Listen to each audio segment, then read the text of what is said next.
Salut à tous, ici Xenio0 et on se retrouve pour une nouvelle vidéo dans laquelle nous allons parler du CPL. Alors le CPL, on peut pas tellement considérer ça comme de l'hardware, c'est plus du réseau, c'est clairement du réseau. Donc tout d'abord il faut s'attarder sur qu'est-ce que c'est, parce que c'est vrai que tout le monde ne connaît pas ce que c'est. D'ailleurs très peu de gens, peu de gens je pense connaissent réellement de quoi il s'agit. Donc le CPL, comme c'est indiqué juste ici, c'est le courant porteur de ligne. Qu'est-ce que ça veut dire ce charabia?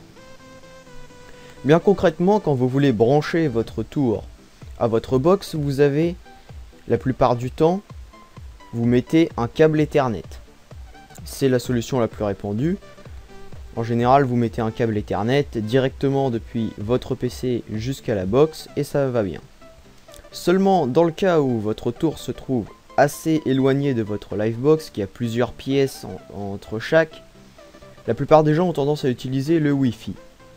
Le Wi-Fi a ses avantages et ses inconvénients. Son principal inconvénient étant bien sûr que plus l'on s'éloigne, plus le débit diminue. Alors il faut savoir qu'il y a une autre solution qui s'offre à vous, c'est le CPL, le courant porteur de ligne. Alors concrètement, c'est quelque chose qui va utiliser le réseau électrique de votre maison comme support pour faire passer Internet, si vous voulez. Ça veut dire qu'au lieu de passer dans des câbles Ethernet, et ben ça va passer sur les fils électriques de votre maison. Alors quel est l'avantage de ça ? L'avantage est indéniable si, comme moi, vous êtes séparés par plusieurs pièces de votre box. Et bien, plutôt que de faire passer un câble Ethernet de 30 mètres, qui est assez... ce qui demande quand même du courage, percer dans des trous dans les murs, etc., dans les plafonds, pour pouvoir faire passer le câble. Et bien, vous pouvez tout simplement mettre ces deux prises, ou plusieurs autres, hein, selon ce que vous avez. Et ça fait comme si vous étiez relié directement en Ethernet sur votre box. Ça utilise juste votre réseau électrique domestique. Alors il faut savoir que pour utiliser cette technologie, il ne faut pas avoir un réseau électrique qui date de l'âge de pierre. Ça veut dire qu'il faut quand même un truc relativement récent. Parce que la qualité des fils pour le coup compte. Et la vieillesse aussi. Donc il faut savoir que plus votre réseau électrique sera vieux, moins vous aurez de débit supporté sur le CPL. Alors le CPL tire sa révérence par rapport au Wi-Fi dans le cas où vous avez par exemple, vous n'êtes pas si loin que ça de votre box, mais vous avez pas mal de murs à traverser, c'est-à-dire que vous avez vraiment pas mal de murs, du coup vous avez une énorme perte de réseau Wi-Fi. Alors qu'avec le CPL, finalement, ça passe par le courant et c'est direct si vous voulez. Donc là, vous allez avoir un gain de réseau indéniable. Faut savoir que le CPL, moi j'ai pu constater, quand je suis passé du Wi-Fi au CPL, j'ai pu constater une hausse immédiate et très significative du débit descendant et du débit montant. Surtout dans le débit montant en fait, ça s'est vu. Parce qu'en débit montant, en Wi-Fi, c'était vraiment pas terrible. Et là, je suis passé à un truc beaucoup plus correct. Quand je suis passé en CPL, parce que c'est pour ça que je peux vous parler du CPL, justement, parce que je suis moi-même en CPL. Je suis passé de Wi-Fi à CPL. Et je vous assure qu'en termes de débit, si vous êtes dans mon cas, par exemple, que vous êtes séparé de votre box par... il n'y a pas beaucoup de distance, mais qu'il y a plusieurs pièces et plusieurs épaisseurs de murs. Là, c'est vraiment intéressant de passer sur du CPL. Alors, quels sont les désavantages du CPL? Le premier, c'est que c'est cher. Il n'y a pas à dire, entre une clé Wi-Fi à 5 € et deux prises à 35 €, bon, on voit tout de suite la différence. La deuxième chose qui est un peu pas terrible sur le CPL, c'est qu'en fait, votre débit est divisé par le nombre de PC que vous branchez en CPL. Ça veut dire que si vous branchez un PC en direct à la sortie de votre box et que vous avez, admettons, 800 KO de débit descendant, et bien si vous branchez cette prise en CPL, que vous branchez 4 PC ensuite en CPL, et bien votre débit va être strictement divisé par 4. Ça veut dire qu'en fait vous allez vous retrouver plus qu'avec 200 KO de débit descendant sur chaque PC. Tandis que si vous auriez branché directement les 4 PC directement sur votre box, vous auriez eu 800 KO à chaque fois. Voilà, ça c'est un des avantages du CPL. Alors vous voyez qu'en fait c'est un boîtier qui peut prendre un petit peu de place si vous êtes restreint, vraiment si vous êtes short en termes de place. Après il faut savoir que vous voyez que bien souvent vous avez de quoi récupérer la prise électrique classique derrière le boîtier. Donc comme ça vous pouvez brancher votre PC directement derrière, hein. Donc autre désavantage du CPL, c'est que vous pouvez pas les modèles de CPL ne sont pas compatibles entre eux. Ça veut dire que si vous avez des CPL Link, vous n'allez pas pouvoir ajouter une prise Netgear dessus. Parce que ça va être justement au standard Link et pas au standard Netgear. En revanche, c'est pour ça que vous avez donc des packs de 4 CPL d'un coup, Netgear par exemple. C'est pour ça que vous avez ça en fait. Donc après il y en a des plus développés où il y a carrément un écran à l'intérieur. Et vous avez des choses comme ça aussi qui sont très intéressantes. Les choses comme ça. Alors ça c'est une prise CPL qui fait émetteur Wi-Fi en même temps. Ça veut dire que ça fonctionne comme votre box qui émet la Wi-Fi. Sauf que ça va dire, en fait vous branchez en gros cette prise en CPL. Et vous avez directement le réseau Wi-Fi, ça vous fait une sorte de rappel Wi-Fi si vous voulez, d'amplificateur Wi-Fi. Et vous le branchez où vous voulez et ça vous amplifie directement votre Wi-Fi. Alors là en plus vous avez 3 prises Ethernet en dessous, donc ça fait aussi une fonction de switch.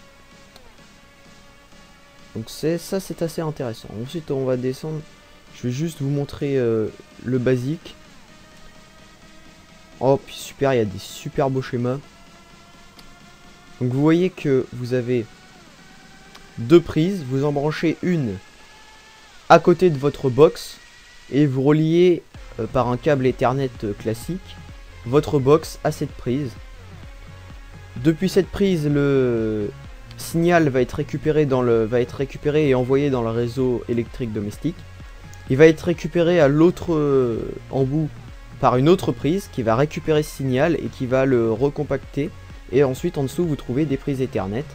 Vous branchez de nouveau un câble de cette prise jusqu'à votre PC et vous êtes relié à votre box comme ça. Faut savoir qu'au niveau des débits vous serez probablement mieux qu'en Wi-Fi, à part si vous avez vraiment une très bonne Wi-Fi et que vous êtes pas loin de votre borne Wi-Fi. Mais la plupart du temps vous gagnerez en débit à utiliser ce genre de technologie. Donc voilà ce que je vous disais, ça se branche sur une prise classique hein, avec les Ethernet. Vous pouvez récupérer votre prise directement derrière, c'est fait pour. Voilà, vous voyez, vous branchez directement sur votre prise murale. Et là vous reliez avec un câble Ethernet à votre PC. Donc en ce qui concerne les caractéristiques techniques, pour bien comprendre, 200 mégabits par seconde, ça c'est le débit maximum théorique que peut supporter la prise. Donc on vous dit que ça intègre une prise électrique, c'est en fait que vous pouvez rebrancher quelque chose derrière, parce que certaines CPL vous pouvez pas rebrancher derrière. Donc là on peut. Ça c'est les références de ceci. On vous dit que ça contient 2 ports Ethernet, ça c'est les références donc de l'autre prise. Et le Home Plug AV c'est tout simplement une norme, en fait ça correspond simplement à une fréquence d'émission. Je crois que c'est entre 1,8 et 2,2 Hz ou mégahertz, je ne sais plus trop. Mais c'est une norme de fréquence ça, Home Plug AV. C'est une norme de fréquence. Donc l'avantage indéniable c'est un gain relatif en termes de débit. Je pense que vous allez le voir, bon, vous voyez que ça coûte quand même cher. Mais si vous êtes, encore une fois, si vous n'avez pas la possibilité de déplacer votre box et que vous êtes obligé de faire comme ça, ben préférez prendre ça plutôt que la Wi-Fi, parce que la Wi-Fi de toute façon ça vous bombarde des ondes dans votre maison. Enfin bon, après on est inondé d'ondes, ça c'est pas le problème, mais je veux dire, ça fait encore plus des ondes et encore en plus, moi je suis pas fan du Wi-Fi parce que à chaque fois que je suis passé par le Wi-Fi, j'ai toujours eu des connexions pourries.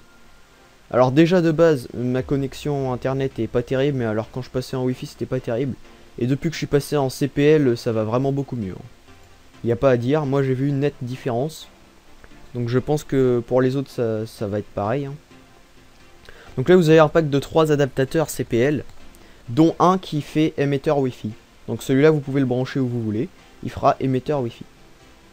Sachant que vous pouvez très bien brancher, vous n'êtes pas obligé de brancher un PC. Vous pouvez brancher n'importe quoi qui a besoin d'internet. Votre télévision, votre Xbox, votre PS4, PS3, etc. Il n'y a aucun souci, vous pouvez brancher là-dessus, ça supporte très bien le jeu en réseau. Il n'y a aucun souci. Bon après, faut savoir que ça consomme un petit peu d'électricité. Vous avez une légère surconsommation d'électricité liée à ça, qui est vraiment pas énorme. Je crois que ils le disent quelquefois dans les caractéristiques techniques. Bon, là, je vais pas tout lire parce que ça va être trop long, mais ça vous fait consommer un tout petit peu plus d'électricité. Après, il faut savoir que la plupart des CPL sont dotés d'un mode veille, c'est-à-dire que quand elles sont pas utilisées, elles se mettent en mode veille et du coup ça coupe la synchronisation, enfin ça coupe entre guillemets le contact entre les deux, du coup ça permet d'économiser du courant. Après je pense que ça, là, l'émetteur Wi-Fi, ça doit consommer pas mal quand même. L'air de rien, ça doit pomper mais en permanence, du coup faut voir. Donc voilà ce qu'on peut dire du CPL. Donc vous voyez, ça peut aller jusqu'à, là je vois 500 mégabits par seconde. Toujours en unplug AV, donc ça c'est simplement la norme de fréquence. Il me semble que certaines peuvent aller jusqu'à 1 gigabit en cherchant bien. Je pense pas qu'il y en ait sur Top Achat. En cherchant bien, je pense qu'on peut trouver du 1 gigabit. Vraiment en cherchant bien. Ah oui, vous en avez carrément 6. Je pense pas que j'en trouverai sur ce site, du 1 giga. Ça reste quand même cher, mais... Vous voyez, donc c'est une technologie qui reste chère, mais vous y gagnez. Tiens, c'est ce que je vous disais tout à l'heure. Ici, vous n'avez pas de prise dessus. Voilà, c'est juste le CPL tel quel, voilà. Après, si vous avez que des prises qui n'ont pas de terre, parce que là, je sais pas si vous avez remarqué, mais ils avaient tous des prises de terre. Si vous avez pas de prise de terre,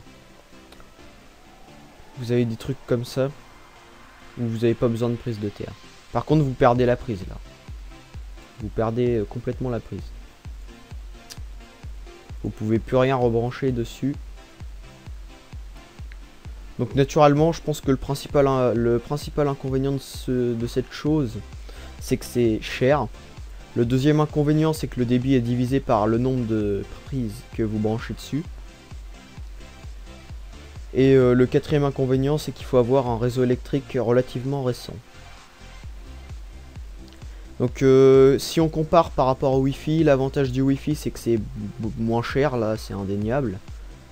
Et que pour le coup, ça demande pas ou très peu donc de réinvestissement de votre part, puisque toutes les box maintenant intègrent directement le Wi-Fi. Et la plupart des PC portables intègrent le Wi-Fi également. Si vous avez un PC fixe, il y a moyen d'acheter une clé Wi-Fi, ça coûte 5 €. C'est vraiment moins cher que là, vous voyez, on arrive tout de suite dans les 60 €, 70, etc. Donc le Wi-Fi c'est moins cher. Et ça consomme moins, le Wi-Fi. Ça consomme moins, alors en fait, ça faudra nuancer parce que ça dépend en fait. Parce que le Wi-Fi ça peut consommer plus que ça dans certains cas. Et ça peut consommer plus que le Wi-Fi dans certains cas. En fait, c'est nuançable. On va dire que le Wi-Fi c'est la simplicité. Le CPL c'est la tranquillité. Voilà. Parce qu'avec le Wi-Fi, on est toujours en galère. Le signal est pas stable. Moi d'ailleurs c'est pour ça que j'ai changé, entre autres. Le signal est rarement très stable. Et en plus vous perdez forcément en débit. Si vous êtes loin de votre box, vous allez forcément perdre en débit à cause des murs, du mobilier de votre maison, etc. Du coup, vous pouvez être mieux à passer en CPL. Alors oui, ça coûte plus cher, mais si vous cherchez le débit, et ben vous aurez un débit bien meilleur. Là, il n'y aura pas photo. Bien évidemment, la meilleure solution reste toujours le fameux câble Ethernet en prise directe sur la box. Ça, y a pas photo, c'est le top. Et je dirais même que le top du top, c'est carrément une box fibre qui est reliée via un câble fibre à votre PC. Donc faut que votre PC ait une prise fibre. Et ça, je pense que ça, c'est vraiment le top du top. Et que si vous avez ça, et même si vous avez une box fibre et que vous êtes branché en Ethernet de votre box à votre tour, je pense que déjà ça envoie. Donc voilà, c'était juste pour vous parler un peu du CPL parce que il n'y a pas grand monde qui en parle. Du coup, bah voilà, j'espère que vous avez bien compris ce que c'était, quels étaient ses avantages et ses inconvénients par rapport au Wi-Fi. Donc voilà, je vous dis à bientôt pour de nouvelles vidéos sur ma chaîne. Allez, ciao ciao.